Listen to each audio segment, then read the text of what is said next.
Bulldozer action के खिलाफ दाखिल याचिका की सुनवाई के दौरान सुप्रीम कोर्ट ने बड़ी टिप्पणी की है। कोर्ट ने कहा है कि कोर्ट ने ये स्पष्ट कर दिया है कि अगर कोई सार्वजनिक सड़क, जल निकाय, रेलवे लाइन में अवैध धार्मिक निर्माण बाधा नहीं बन सकती। हम एक धर्मनिरपेक्ष देश हैं, ये पूरे देश के लिए होगा। कोर्ट ने कहा है कि कोर्ट किसी धर्म का नहीं है। साथ ही कोर्ट ने कड़ी टिप्पणी करते हुए कहा है कि आदेश की अवमानना होने पर जुर्माना भी वसूला जाएगा। जस्टिस गवई ने कहा है कि अगर कोई सार्वजनिक सड़क, जल निकाय, रेलवे लाइन है तो बुलडोजर एक्शन का कदम उठा सकते हैं। हम एक धर्मनिरपेक्ष देश हैं, ये पूरे देश के लिए होगा।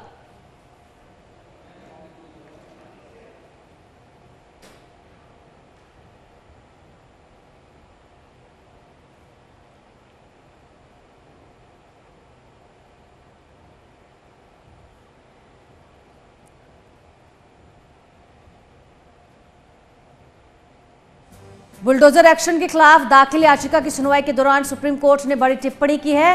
कोर्ट ने कहा है कि कोर्ट ने यह स्पष्ट कर दिया है कि अगर कोई सार्वजनिक सड़क, जल निकाय, रेलवे लाइंस में अवैध धार्मिक निर्माण बाधा नहीं बन सकती।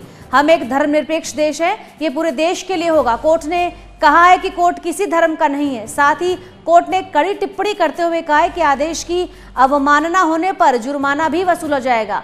जस्टिस गवई ने कहा है कि अगर कोई सार्वजनिक सड़क, जल निकाय, रेलवे लाइन है तो बुलडोजर एक्शन का कदम उठा सकते हैं। हम एक धर्मनिरपेक्ष देश हैं, ये पूरे देश के लिए होगा।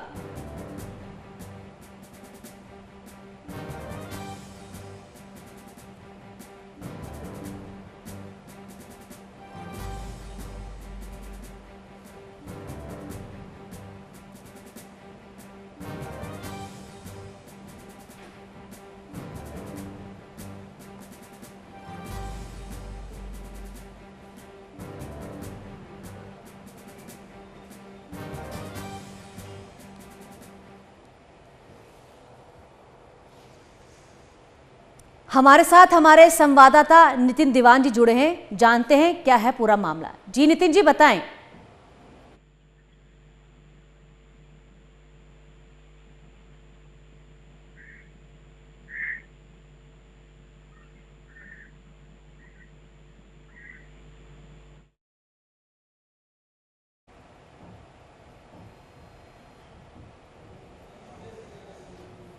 इससे जुड़ी पूरी जानकारी हम लेंगे हमारे संवाददाता नितिन दीवान से। जी नितिन जी, बताएं क्या है पूरी खबर। थोड़ा सा पीछे।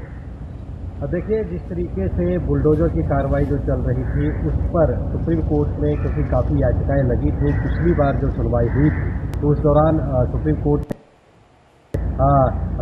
इस पूरे मसले पर फिलहाल बुलडोजर कार्रवाई नहीं होगी।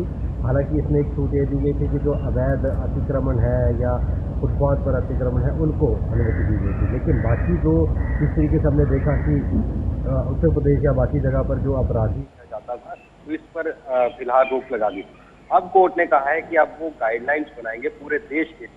स्टे तो लगा ही हुआ है, लेकिन इसके साथ साथ पूरे देश के लिए एक गाइडलाइन बनाई जाएगी जो कि दिशा निर्धारित करेगी कहाँ बुलडोजर कार्रवाई होनी चाहिए या नहीं होनी चाहिए। काफी टिप्पणियां भी कोर्ट की तरफ से की गई। ये कहा गया कि यही बिना किसी इसके जब कोई दोषी है तो क्या उसकी संपत्ति पर बुलडोजर चलना चाहिए, ये तमाम चीजें कही गई। और ये भी कहा कि ये देश देश है, उससे कानून के आधार पर तमाम चीजें होंगी, ये भी कहा गया। तो अब एक गाइडलाइन बनाई जाएगी, ये गाइडलाइन पूरे देश में लागू की जाएंगे। ये तय हो कि कहाँ बुलडोजर कार्रवाई होनी चाहिए, नहीं होनी चाहिए।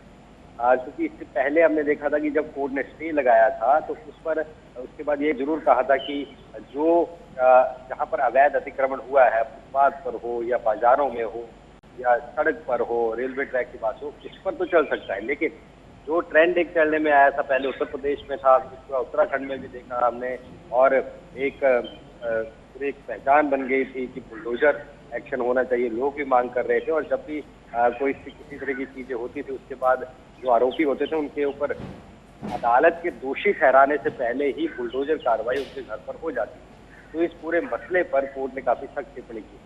अब होगा ये कि अब एक गाइडलाइंस आएंगी, पूरे देश के लिए होंगी, वो सिर्फ किसी स्टेट के लिए तो गाइडलाइंस आएंगे और गाइडलाइंस में बुलडोजर कार्रवाई कब करनी है, कब नहीं करनी है, क्या होना चाहिए, वो कुछ होगा। और तब तक ये भी तय है कि तब तक कोई भी पूरे देश में बुलडोजर कार्रवाई नहीं की जाएगी जब तक कि नई गाइडलाइंस नहीं आएंगे। तो फिलहाल उस पूरे मसले को उसमें स्टे करके रखा हुआ है कोर्ट ने, और अब बड़ी जल्दी इसमें नई गाइडलाइंस जो है पूरे देश के लिए आने वाली है।